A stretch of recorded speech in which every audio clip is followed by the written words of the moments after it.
इन्होंने बोला कि बाबा ये हाई कर देता है, तो बाबा ने कहा दिखा मुझे। उसने कहा नहीं नहीं बाबा ये बहुत खतरनाक है, 2-2 दिन तक आदमी एक पिल खा के बेहोश रहता है और हाई रहता है। बाबा ने कहा दिखा दो सही, और उसके हाथ में, रामदास के हाथ में जितने LSD के पिल्स थे बाबा ने लेके मुंह में डाल लिए। अब रामदास डर गया कि ये क्या, मतलब बाबा ख़त्म हो जाएंगे शायद। क्या हुआ, तेरे पिल्स का कुछ असर नहीं हुआ? रामदास को उस दिन ये बात समझ में आ गई कि ये जितने मर्जी बाहर के पिल्स ले लो, जो आपके अंदर का जो फार्मेसी है, फार्मेसी में बोलता हूँ, वो आपके अंदर है। और ये योगी वो साधना करके उस स्टेज पे पहुंच जाते हैं जहाँ पे कि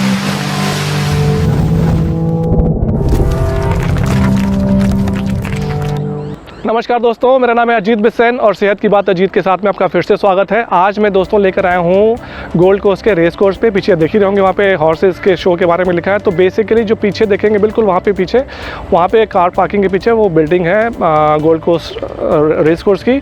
बेसिकली अगर आप पूछें मेरे से तो मेलबर्न में सबसे बड़ा होता है मेलबर्न का हॉर्स रेसिंग का, और बेकायदा उस दिन छुट्टी होती है वहाँ पर। और मैं उसके कुछ फ़नी फ़ोटोज़ डालूंगा क्योंकि लोग वहाँ पर दारू पी के बहुत ज़्यादा फ़नी पिक्चर्स वहाँ पर अगले दिन पब्लिश होती है। एनीवे दोस्तों, आज मैं आपसे बात करने आया हूँ हैप्पीनेस के बारे में। हैप्पीनेस कहाँ पे दोस्तों, बाहर है कि अंदर है? इसकी मैं कहानी सुनाऊंगा बाद में बाबा नीम करोली की, क्योंकि आपको वाकई में प्रूव हो जाएगा कि हैप्पीनेस आपके अंदर है और बहुत फेमस स्टोरी है। और हैप्पीनेस इसलिए भी बहुत ज़्यादा इंपॉर्टेंट है दोस्तों, क्योंकि हैप्पी अगर आप हैं तभी आप हेल्दी हैं। और हैप्पीनेस के जो 4 मेन हार्मोन्स हैं डोज, उसका मैं ब्रीफ आज वीडियो बना रहा हूँ। और मैं पूरा एक सीरीज़ स्टार्ट करने वाला हूँ मेंटल हेल्थ के ऊपर, क्योंकि mental health after I think microbiome series, उसका भी लिंक मैं यहाँ पे दे रहा हूँ। मेंटल हेल्थ बहुत इंपॉर्टेंट है आपके सेहत के लिए, और मेंटल हेल्थ आप कंट्रोल कर सकते हैं दोस्तों। ये नहीं है कि मेंटल हेल्थ मेरे कंट्रोल में नहीं है, तो वो मैं आपको पूरे हथियार टूल्स दूंगा मैं जब मेंटल सीरीज़ शुरू करूँगा। और उसका एक प्रीकर्सर आज मैं आपको बेसिकली बहुत कोशिश करूँगा कि छोटी बनाऊँ, पर ये बहुत इंपॉर्टेंट टॉपिक है, थोड़ा सा वीडियो लंबा हो सकता है। सो बेसिकली आज मैं बात करना हूँ 4 हार्मोन्स के बारे में। Dose, DOSE, D for dopamine. Dopamine होता है हैप्पीनेस हार्मोन भी बोलते हैं, और ये बेसिकली आपको पुश करता है कि आप अपने गोल्स की तरफ जाएं।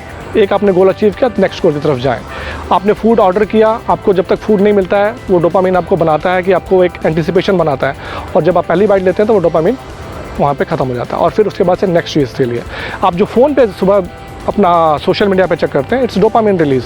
आप डोपामिन से हुक्ड अप हो गए। मैंने एक वीडियो बनाई थी फॉरेस्ट बेदिंग, उसका मैं भी लिंक यहाँ पे दे रहा हूँ। बच्चों को क्यों लेके जाते हैं, वो डोपामिन डिटॉक्स बोलते हैं, क्योंकि डोपामिन आपने अपने शरीर को इतना ज़्यादा इस चीज़ पे कर दिया, छोटी छोटी चीज़ों पे, कि आपकी बॉडी को अब हमेशा डोपामिन चाहिए। तो डोपामिन इंपॉर्टेंट पार्ट प्ले करता है, इसके लिए मैं पूरा वीडियो इसीलिए सीरीज़ बना रहा हूँ। और उसके फ़ायदे क्या हैं? डोपामिन के बहुत ज़बरदस्त फ़ायदे हैं, लेकिन अगर आप उसको बार बार यूज़ करेंगे तो उसका फ़ायदा ख़त्म हो रहा है। नेक्स्ट आता है O फॉर ऑक्सीटोसिन। ऑक्सीटोसिन बोलते हैं लव हार्मोन। जब माँ बच्चा पैदा करती है तो नेचर ऑक्सीटोसिन की मात्रा माँ में बहुत ज़्यादा बढ़ती है शरीर में, क्योंकि माँ का बच्चे के साथ बॉन्डिंग बने। ऑक्सीटोसिन तब भी रिलीज़ होता है जब बच्चे को माँ हग करती है, या आप भी किसी को हग करते हैं, अपने फ्रेंड को या इवन अपने लवर को, वाइफ को, जिसको भी आप कहें। और एक अनएथिकल चीज़ भी इंडिया में करते हैं ऑक्सीटोसिन, क्योंकि बताया था कि माँ के दूध के लिए भी रिलीज़ होती है। तो इंडिया में लोग, मैं देखता हूँ कि गाय को भी ऑक्सीटोसिन का इंजेक्शन लगाते हैं, which is very very unethical. उसके बारे में भी एक किसी और वीडियो में बात करेंगे। थर्ड लेटर है दोस्तों S फॉर सेरोटोनिन। सेरोटोनिन आपको कंटेंट रखने के लिए एक हार्मोन बॉडी रिलीज़ करता है, और उसका ये होता है कि आपके पास जो आज है उसमें खुश रहिए आप।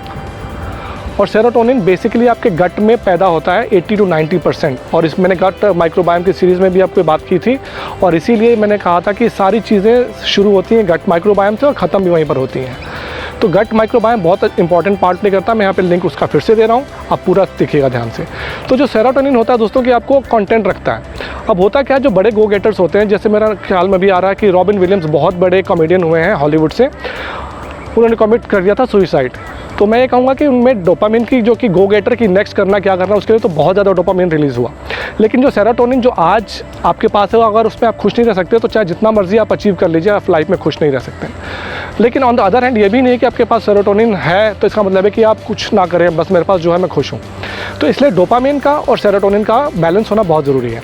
आयुर्वेद में वैसे भी कहा गया है कि हर एक चीज़ मॉडरेशन में बहुत अच्छी है, और excess of anything becomes poison. Next आते हैं दोस्तों E for endorphin. Endorphin natural way of releasing pain killer है, जो मॉर्फिन डॉक्टर्स रिकमेंड करते हैं जब पेन किलर की, जब किसी को बहुत ज़्यादा दर्द होता है तो बॉडी अपने आप वो एंडोर्फिन रिलीज़ करती है। और बहुत सिंपल तरीका है, अगर आप उस एक्सरसाइज करते हैं तो एंडोर्फिन अपने आप बॉडी रिलीज़ करना शुरू करती है। अगर आप कुछ भी नहीं कर सकते, अगर आप जस्ट 30 मिनट्स ब्रिस्क वॉक भी करेंगे तो एंडोर्फिन रिलीज़ होती है। तो इन चारों चीज़ों के जो मेन चीज़ें हैं वो मैं आपको जो सीरीज़ शुरू करने वाला हूँ उसके बारे में पूरा डिटेल में हम डिस्कस करेंगे। मैं आपको टूल्स दूंगा बाकायदा, सो प्लीज़ सब्सक्राइब कर लीजिए। अच्छा, मैं आपको इस वीडियो के शुरू में मैंने बताया था बाबा नीम करोली के बारे में। तो बाबा नीम करोली के बहुत भक्त हुआ करते थे, वेस्टर्न ज़्यादा हुआ करते थे उस टाइम पे। तो एक उनके ऑलरेडी भक्त थे भगवान दास, उनका एक दोस्त आया रिचर्ड एल्बर्ट, जो कि साइकोलॉजी प्रोफेसर था इन हार्वर्ड इन दोज डेज। और वो बहुत ज़्यादा LSD का करके डोपामीन हाई में रहता था और बहुत ज़्यादा डिप्रेस था। सो उसको भगवान दास ज़बरदस्ती लेके जा रहा था कि चलो मैं अब तुम्हें बाबा नीम करोली के पास लेके जाता हूँ, तुम्हारी सारी प्रॉब्लम दूर हो जाएंगी। लेकिन ये साइकोलॉजी का प्रोफेसर हार्वर्ड का, तो उसने कहा कि यार मैं इन सब चीज़ों में विश्वास नहीं करता। लेकिन वो बाबा जो भगवान दास था ज़बरदस्ती लेके जा रहा था। बाबा नीम करोली उस टाइम हिमालय में रहते थे, नैनीताल के पास। तो जब ये पहुंचने लगे, उससे थोड़ा दूर रह गया था, तो ये लैंड रोवर में ड्राइव करते हुए जा रहा था भगवान दास। तो रात हो गई, 100 माइल अभी भी दूर थे, तो उन्होंने रात को रुक गए। तो और ये जो रिचर्ड एल्बर्ट था, ये पहाड़ों के नीचे आसमान में देखने लग गया तारों को, बहुत ब्यूटीफुल नज़ारा था। एनीवेज अगले दिन सुबह फिर से अगले दिन पहुंचा भगवान दास लेके रिचर्ड एल्बर्ट को, और जाके बाबा नीम करोली के जाके दंडवत पड़ गया। और रिचर्ड एल्बर्ट क्योंकि ये प्रोफेसर था, उसने बोला कि ये सब चीज़ों में मैं विश्वास नहीं करता हूँ, ये क्या दंडवत कर रहा है और भगवान ये बाबा के पैर छू रहा है। मैं नहीं छूता बाबा, और पैंट में हाथ, अपने जेब में हाथ डाल के खड़ा रहा। बाबा ने इसको देखा और बाबा ने बोला क्या बात, कल रात को तारों में अपनी तो माँ को ढूंढ रहा था। ये सुनते ही रिचर्ड एल्बर्ट की आंखें खुल गई, क्योंकि 6 महीने पहले उसकी माँ की डेथ हुई थी और उसने ये बात किसी को नहीं बताई थी कि मैं अपने माँ के उसमें परेशान होकर ये सब ड्रग्स वगैरह पे बहुत ज़्यादा करने लग गया हूँ। और रिचर्ड एल्बर्ट इतना बड़ा भक्त बना कि उसने अपना नाम बदल के, बाबा ने उसका नाम बदला था और उसका नाम वापस रामदास रखा था। तो बाबा ने एक कहानी उसकी, इसलिए मैं बता रहा हूँ डोपामीन के बारे में, क्योंकि तो रामदास ने LSD करता था, तो इन्होंने बोला कि बाबा ये हाई कर देता है। तो बाबा ने कहा दिखा मुझे। उसने कहा नहीं बाबा, ये बहुत खतरनाक है, 2-2 दिन तक आदमी एक पिल खा के बेहोश रहता है और हाई रहता है। बाबा ने कहा दिखा दो सही। और उसके हाथ में, रामदास के हाथ में जितने LSD के पिल्स थे, बाबा ने लेके मुंह में डाल लिए। अब रामदास डर गया कि ये क्या, मतलब बाबा ख़त्म हो जाएंगे शायद। बाबा ने लिया। अगले दिन बाबा ने पूछा कि क्या हुआ, तेरे पिल्स का कुछ असर नहीं हुआ।